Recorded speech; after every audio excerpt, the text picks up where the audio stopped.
Tito, capítulo de número 3, verso de número 3 a 8. Deixa eu ver aqui. Tito, depois 2 Timóteo.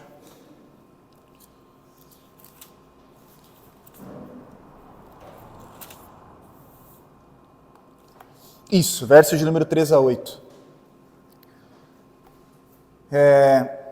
Antes de a gente iniciar, irmãos, vamos agradecer a Deus por habitar em meio aos louvores e pedir que Ele venha falar conosco essa manhã.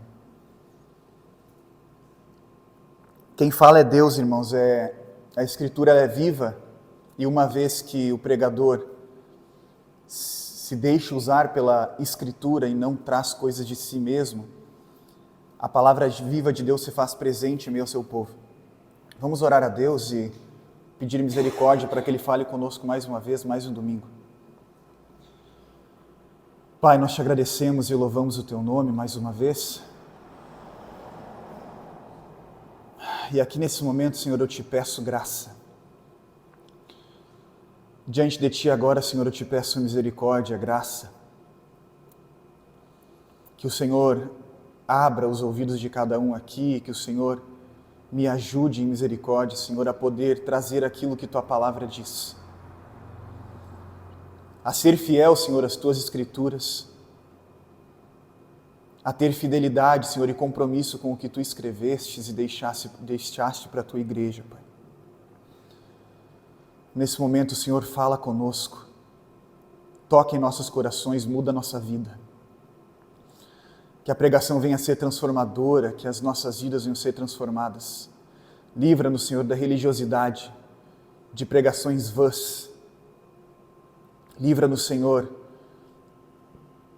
da religiosidade. Faz-nos, Senhor, viver um evangelho verdadeiro através da renovação da nossa mente, para a glória do Teu santo nome. Amém.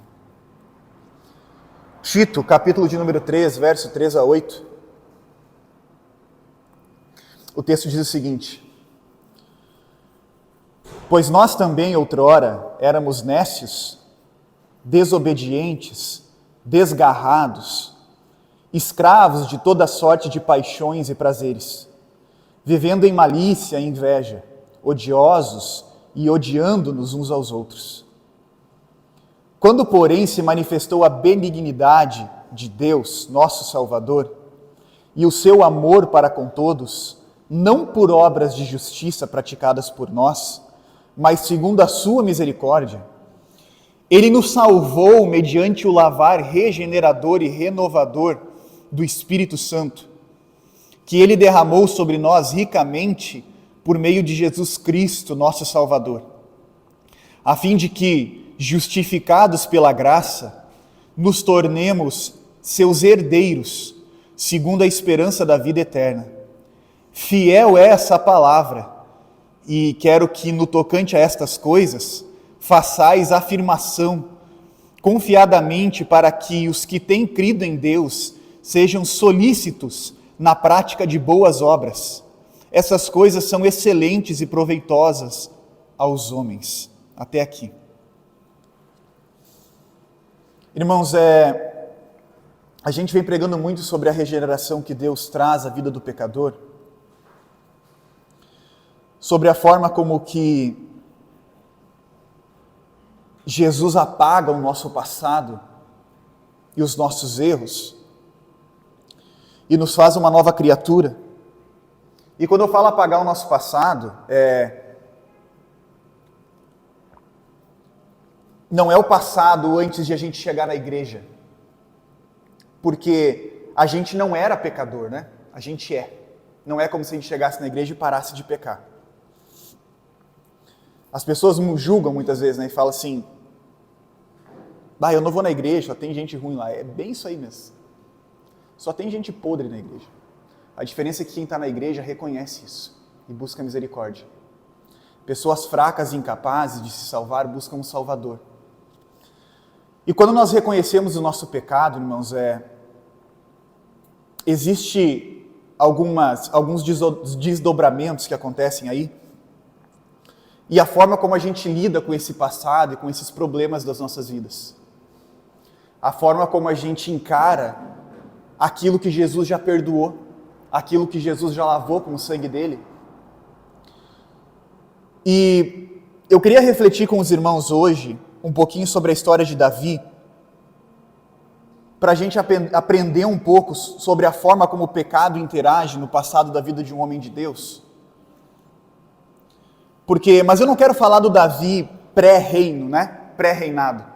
Porque quando a gente fala de Davi, normalmente a gente lembra de Davi matando o leão no campo, de Davi dando uma estilingada, não sei se é assim que se fala, mas matando Golias lá com uma pedrada na testa, arrancando a cabeça de Golias, sendo vitorioso, sendo escolhido entre os seus irmãos, sendo menor entre seus irmãos, sendo profetizado por Samuel. Hoje a gente vai dar uma olhadinha na história de Davi pós-reinado, depois que Davi já era rei. Os irmãos conhecem muito bem a história de Davi, até certo ponto talvez, mas Davi, em certo momento do reinado, irmãos, ele peca contra Deus. Ele peca contra Deus. Davi encontra uma mulher chamada Batsaida no pátio do palácio e ele deseja aquela mulher.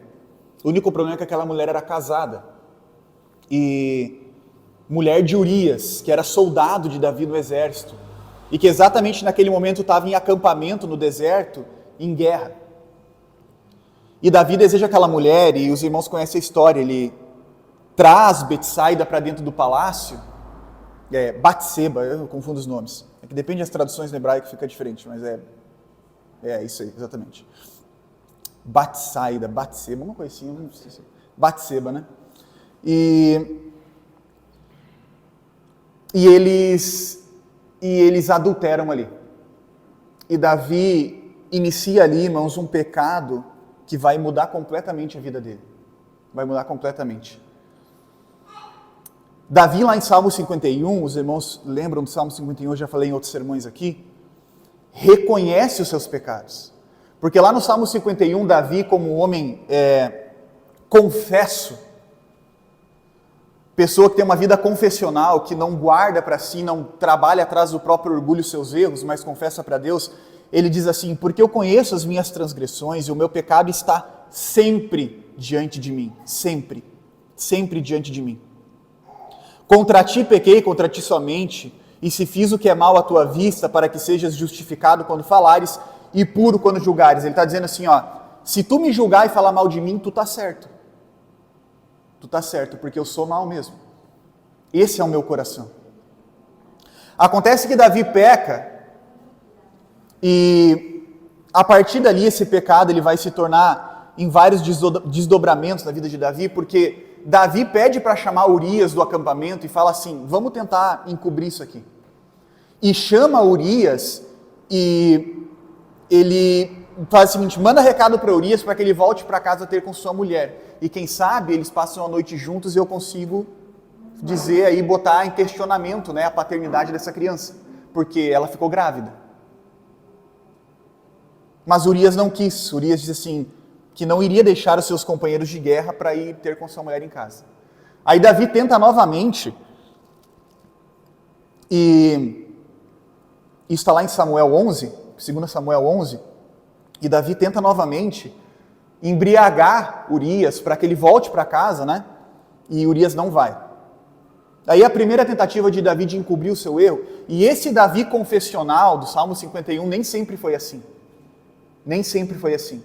Existiu um momento na história de Davi em que a vida ali foi rachada por Deus.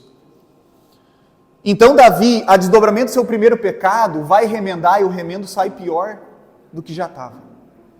Porque Davi escreve uma carta para Joabe, que era sobrinho dele, e era comandante do exército, e fala assim, manda Urias para o fronte de guerra. Pega o lugar mais violento da guerra e manda Urias para lá. E Davi se torna responsável de um assassinato. Urias vai, como bom soldado, obediente ao rei, e morre naquele lugar. E então, além de adúltero, agora Davi assassina. E fica por isso, Davi entendendo que poderia encobrir os seus pecados, mas Deus, irmãos, não age dessa forma. Deus não é homem para que seja enganado e não se deixe escarnecer. A gente viu isso aqui na carta aos Gálatas. E acontece que Deus levanta um camarada chamado Natã. O profeta Natã é levantado para confrontar Davi a respeito do seu pecado. E Natã vai com todo um cuidado falar com Davi, afinal, Davi era um camarada importante, não só para o reinado, mas para Deus também. No final das contas, Davi acabou sendo intitulado como um homem que viveu segundo o coração de Deus. A gente vai entender um pouco melhor isso, mesmo ele sendo adúltero e assassino. Agora, Deus levanta Natã, e isso vai estar lá em 2 Samuel 12, e eu vou ler o texto com os irmãos da história que Natã conta para que Davi entenda o que ele fez. E Natã, como que chegando uma pessoa muito importante, conta uma história para Davi dizendo assim, em 2 Samuel 12, o Senhor enviou Natã a Davi, chegando Natã a Davi disse-lhe, havia numa cidade 2 homens, um rico e um pobre.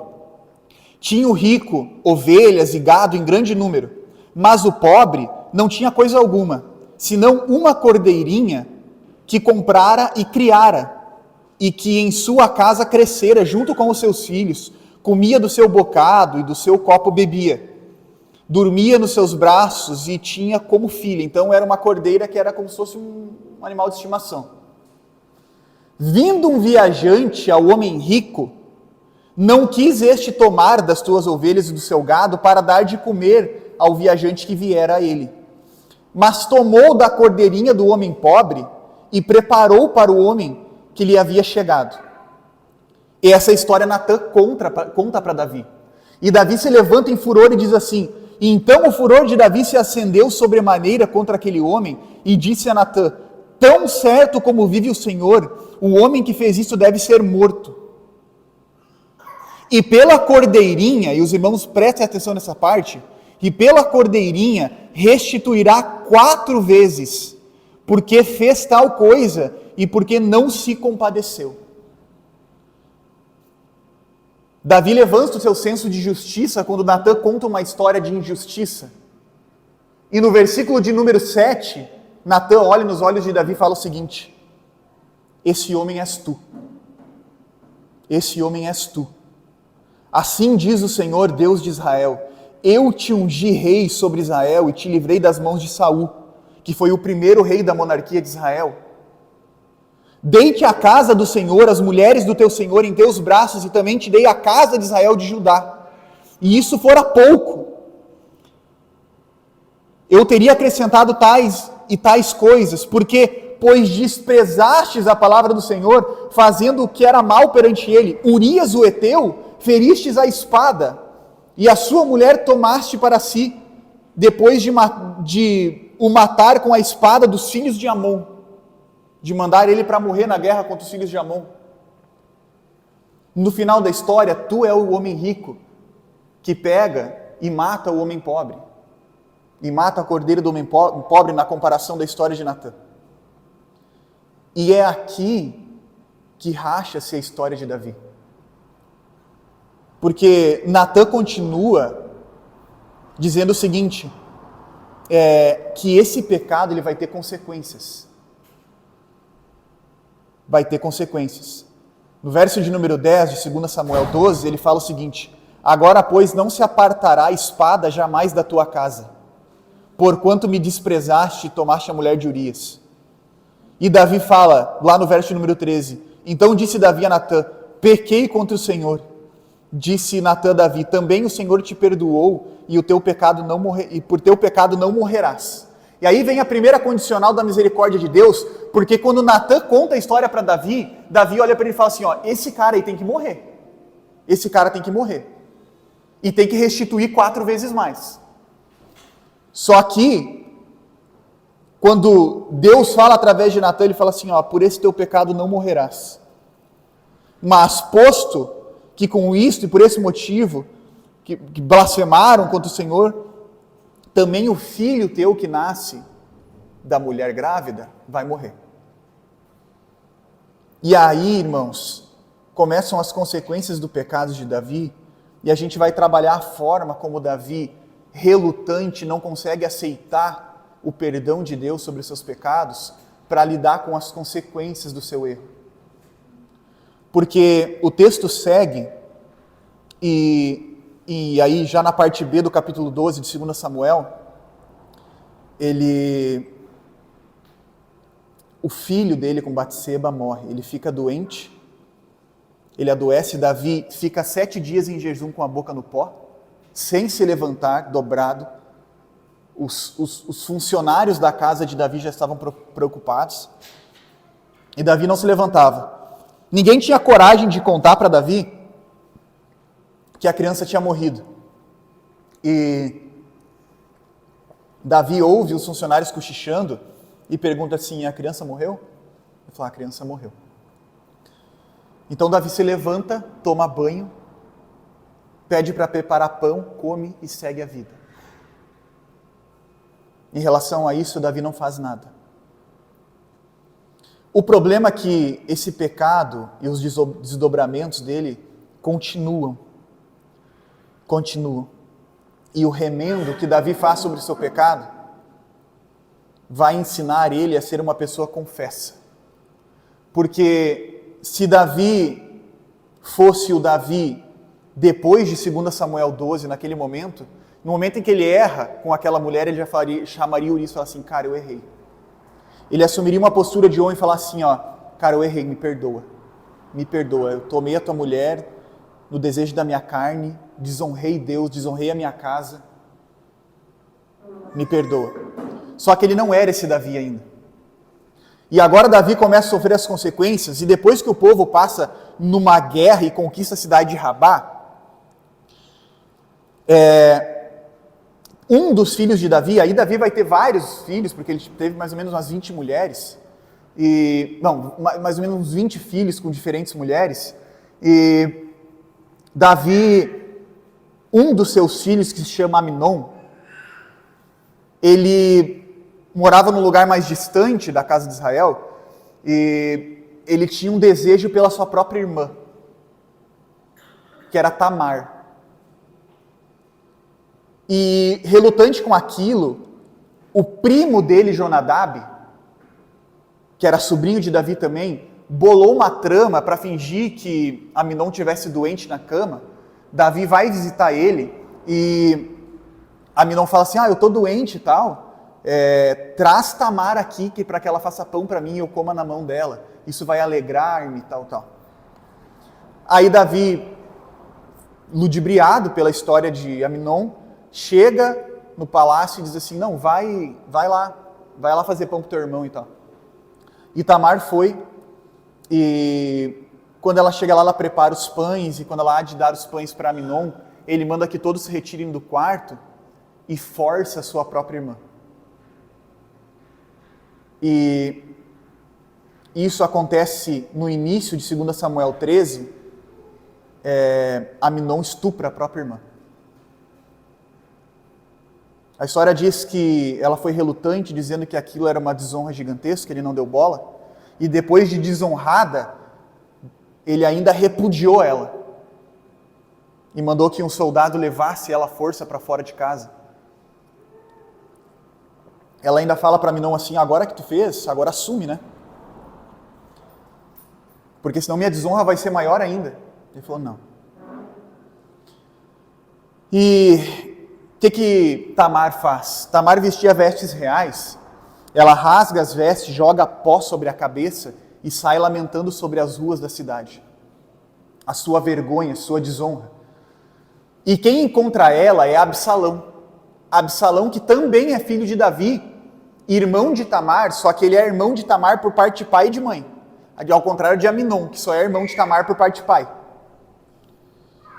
E ele recebe Tamar em sua casa e a consola. E Amnon estupra Tamar, e sabe o que Davi faz? Ele não faz nada. Ele não faz nada. E a gente começa a entender um pouquinho as consequências do pecado de Davi, dentro da sua mente. Porque se Davi chega para Amnon e fala assim: cara, como que tu faz isso com a tua irmã? Ele fala assim: mas não foi o que tu fez com Betseba? Não foi o que tu fez com ela? Tomou a mulher de outro cara? Quem é tu para falar alguma coisa para mim? E Davi, na consciência do seu próprio pecado, ele se cala, não faz nada. A partir daqui, a gente vai entender que o pecado de Davi está impedindo ele de seguir na vida, irmãos. De seguir na vida. E a forma como ele encara isso, e não entendendo a misericórdia e o perdão do Senhor, ele toma uma posição de neutralidade nos seus problemas e não resolve nada.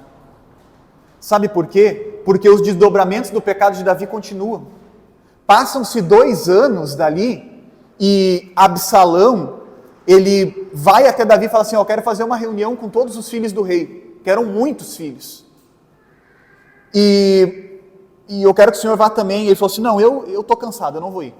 Eu tô tranquilo. Mas eu abençoo a ida de vocês. Então tá, vão comigo os teus filhos e Aminon. Isso está lá em 2 Samuel 13. Lá no verso 28 fala assim, Absalão deu ordem aos seus moços dizendo, tomai sentido, quando o coração de Aminon estiver alegre de vinho, e eu vos disser, fere Aminon, então o matareis. E não temais, pois não sou eu quem vos ordena, seja forte e valente. Eles se reúnem e Absalão fere todos os seus irmãos, mas mata somente um, que é Aminon.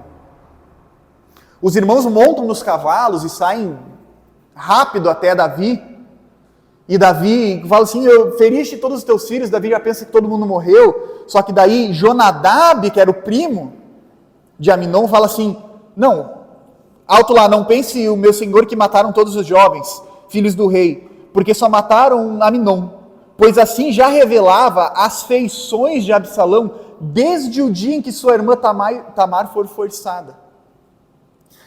Já estava na lata, que nem a gente diz, né? Já estava na cara de Absalão que ele ia matar Aminon algum dia. E por causa do erro de Aminon, Absalão vai lá e vinga sua irmã e mata. Mais um homicídio dentro da casa do rei. E a gente lembra o que o profeta Natã falou para ele, 2 capítulos antes, dizendo assim, agora, pois, não se apartará a espada jamais da tua casa. Sabe o que Davi fez com Absalão? Nada. Não fez nada. Sabe por que ele não fez nada? Porque se ele chega diante de Absalão e fala assim, é teu irmão, cara, é família, como é que tu me mata, o camarada? Mas não foi o que tu fez com Urias? Não é isso que ele vai receber de resposta?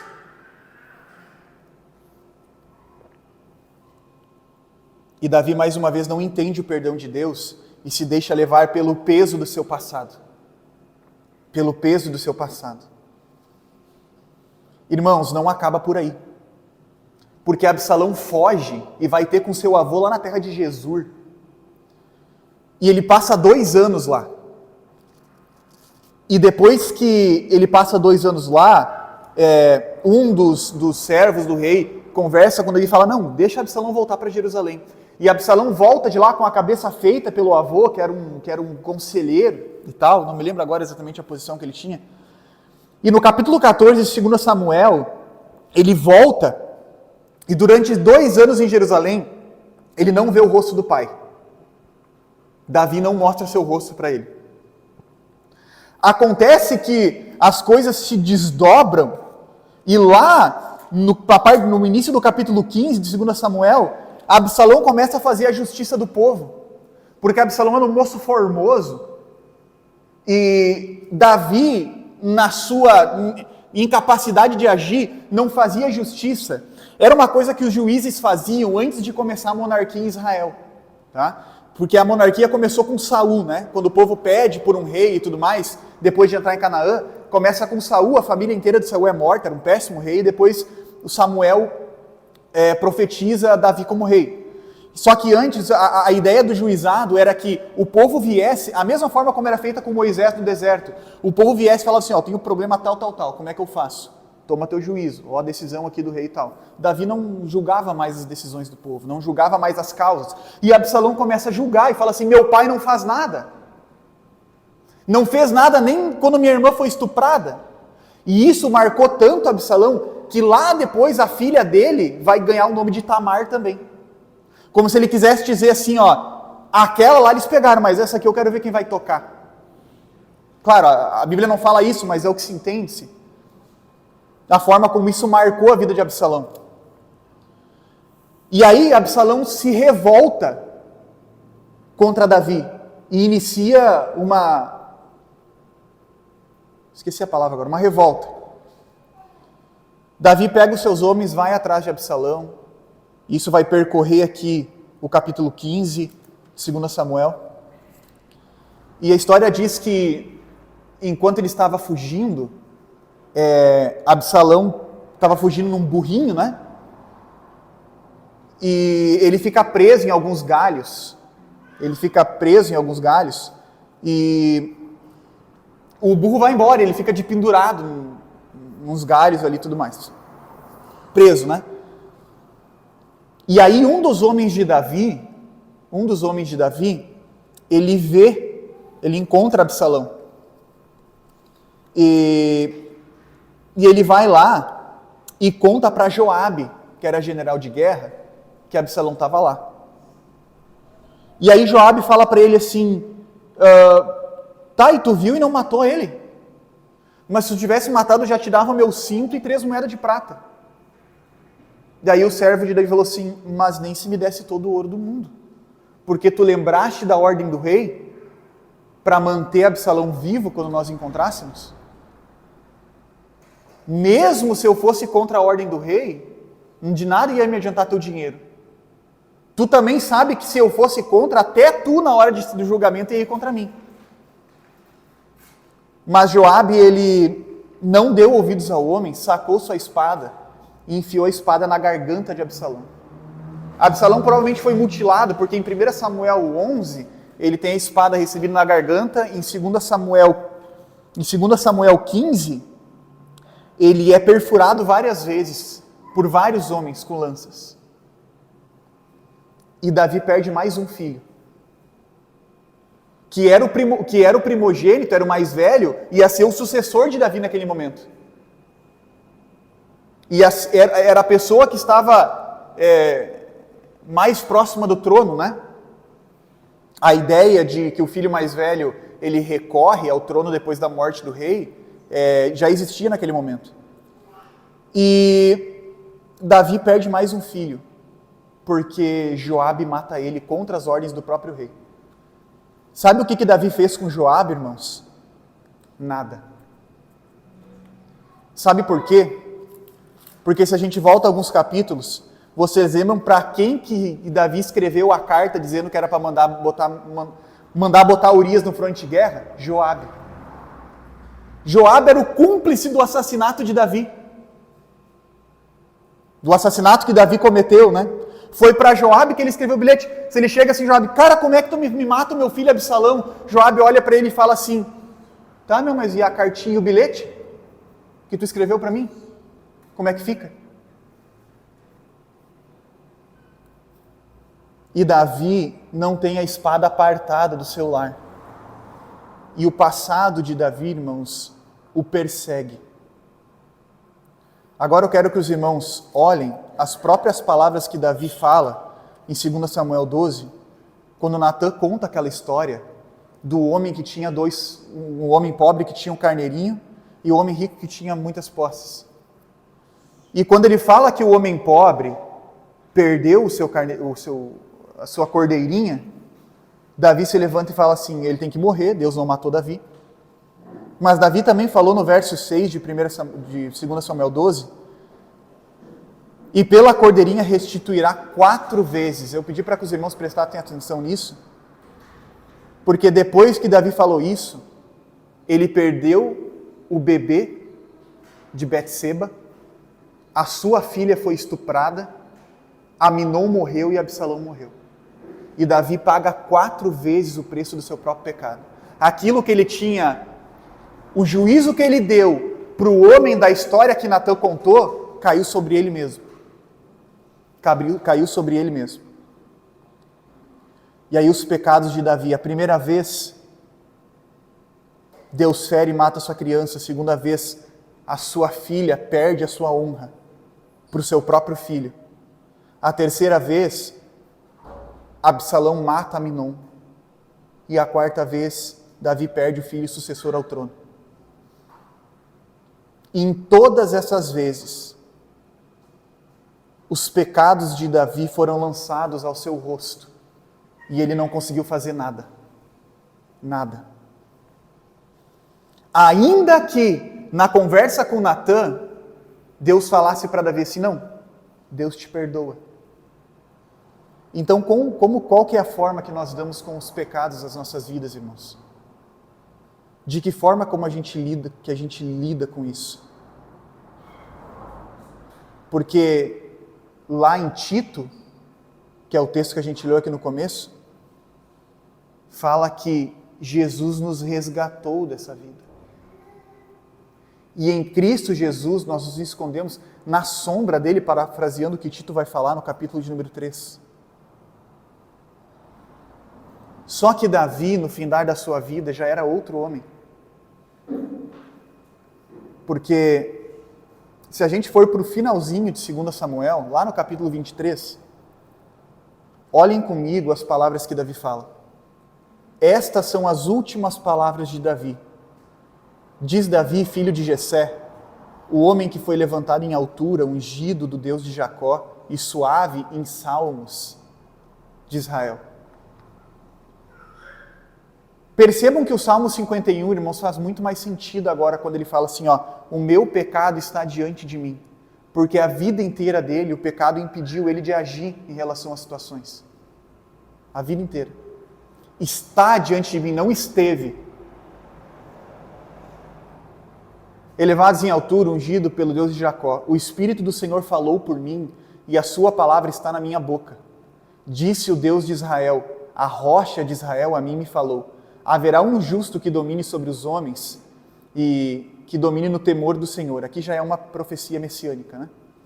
E será como a luz da manhã, quando sai o sol, da manhã sem nuvens, quando pelo seu resplendor e pela chuva a erva brotará da terra. No verso 5 ele fala assim, ainda que a minha casa não seja como tal para Deus.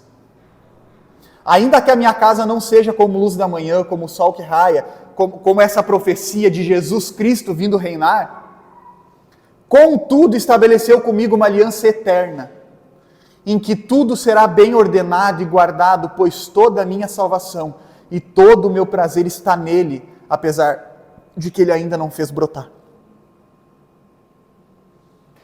No Salmo 32, os salmos, irmãos, eles não estão em ordem cronológica, tá? Então, um dos últimos salmos escritos é o 32. E no Salmo 32, Davi fala o seguinte: bem-aventurado aquele cuja transgressão é perdoada, cujo pecado é coberto. Bem-aventurado o homem a quem o Senhor não imputa maldade, em cujo espírito não há engano. Quando eu guardei silêncio, quando eu estive em silêncio diante de tudo que aconteceu na minha vida, por causa dos pecados que eram lançados na minha face, envelheceram os meus ossos pelo bramido em todo o dia.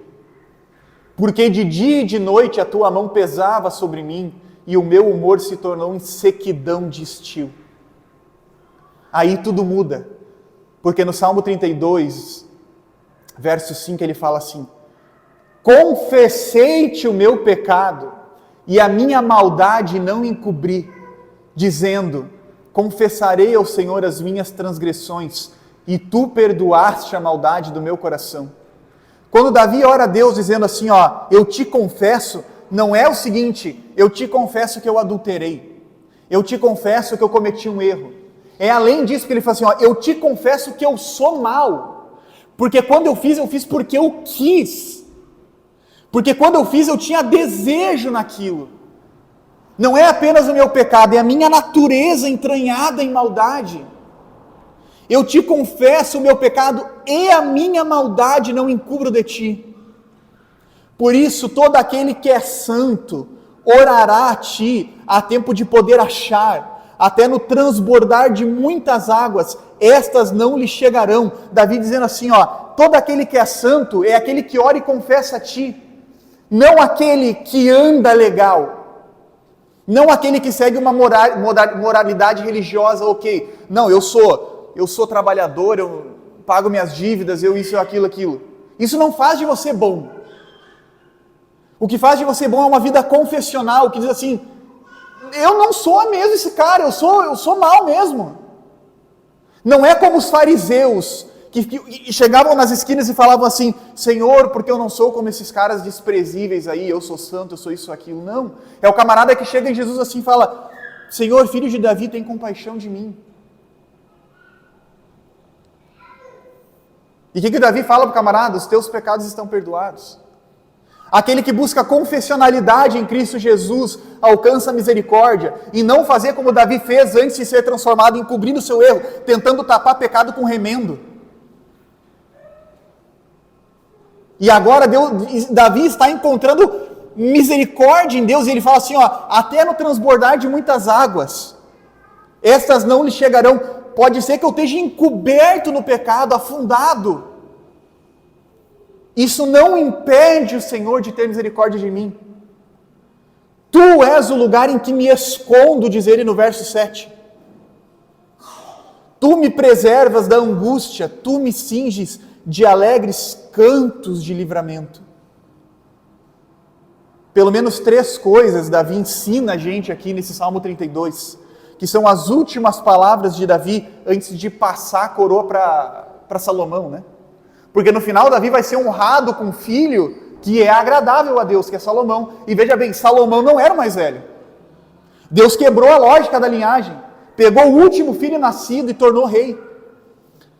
E ainda a Bíblia diz que quando Salomão vai diante de Deus, veja bem, quando Davi entrega o reinado para Salomão, o reinado está quebrado, porque Absalão tomou os tesouros e os cofres do reinado e fugiu com aquele dinheiro. E depois aquele dinheiro se dispersou e Davi entrega um reinado quebrado para Salomão. O que Salomão faz? Ele ergue 1000 altares de holocausto a Deus, mesmo sem ter grana. Mesmo sem ter grana. E está lá em 1 Reis, não me lembro o capítulo agora. E aí Salomão faz isso aí e Deus fala para ele assim, agora tu ora e me pede o que tu quer, que o que tu me pedir eu vou te dar. O que tu me pedir eu vou te dar. E aí Salomão, o último fruto de Davi, chega diante de Deus e assim, as escrituras, elas são inspiradas palavras por palavras, tá? Não são conceitos. Toda a escritura é inspirada. Se ele pedisse qualquer coisa, ele ia ganhar. E ele chega diante de Deus e fala assim, ele lembra do pai, Davi, e fala assim, me dá sabedoria. Me dá sabedoria. E aí Deus fala para ele assim, como tu não me pediste ouro, nem prata, nem riqueza, nem fazenda, mas sabedoria, agora tu vai ganhar sabedoria e ouro e prata e fazenda e riqueza. E o reinado de Salomão foi o maior reinado da história. O mais belo, o mais bonito. Davi alcançou misericórdia na sua linhagem com seu último fruto, que foi Salomão. Porque encontrou uma vida confessional em Deus. Porque entendeu que o seu pecado, ele foi apagado. E que as pessoas podem julgar a gente pelos nossos erros. Mas uma vez que Deus perdoa, irmãos, o único julgamento que a gente tem que se portar que é o de Deus, né? Claro que isso não é desculpa para libertinagem, né? Porque Deus camarada fala assim, não, só Deus pode me julgar e cometem vários erros. Aí eu pergunto, mas isso tem que dar medo no teu coração, né? Se só Deus, porque Ele julga segundo a reta justiça. Mas aqueles que estão em Cristo Jesus já têm o seu julgamento dado. Já têm o seu julgamento dado.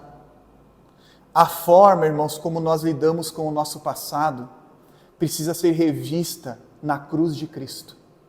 Na cruz de Cristo. Porque senão a nossa vida tranca. E como Davi, a gente fica algemado. Pensando, eu não posso fazer isso porque eu fiz aquilo. Eu não posso tomar decisão aqui porque eu tenho aquele erro. E a gente fica trancado. Eu não vou evangelizar o camarada amanhã porque ontem eu tive mal, dei mau testemunho, então nem vou falar de Jesus. Não é essa a lógica do evangelho. Davi confessa os pecados diante de Deus, e não somente os pecados, mas a sua maldade.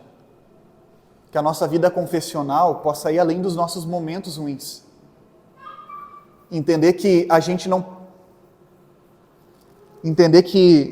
o pecado é muito mais do que coisas que a gente faz, é o que a gente é. Existe certo ponto que não está no nosso controle, né? A gente não tem controle sobre isso. Quer um exemplo? Para de pecar. Fala assim, não, eu vou ficar a semana sem pecar. Não consegue. Davi mostra que Deus é acessível até para os pecadores mais inundados no pecado. Uma vez que a gente ora a Ele com confessionalidade, abrindo o coração e dizendo assim, não, é isso aí mesmo, eu sou impuro mesmo. Leiam os Salmos, irmãos, Davi é quase que nem uma criança fazendo Salmos, dizendo assim, Pai, eu sou... E eu tenho problema e é isso aí. E eu estou na dúvida, eu estou com insegurança, meus inimigos estão diante de mim e eu não sei o que vai ser. É transparência. Não é aquela oração que fala assim, Senhor, nós estamos diante de Ti, tal, cria uma máscara, cria um corpo. Davi se abre diante de Deus. Deus é acessível a todos os pecadores, mesmo inundados no pecado. E no verso número 7 do Salmo 32, ele diz assim, Tu és o lugar onde me escondo, muito parecido com o que Tito escreve no capítulo 3, com o verso que a gente abriu essa manhã. Me preservas na angústia, Tu me cinges de alegres cantos de livramento. Deus, irmãos, é o refúgio das nossas culpas. Deus é o refúgio das nossas culpas. Toda a honra e toda a glória seja dada a Ele.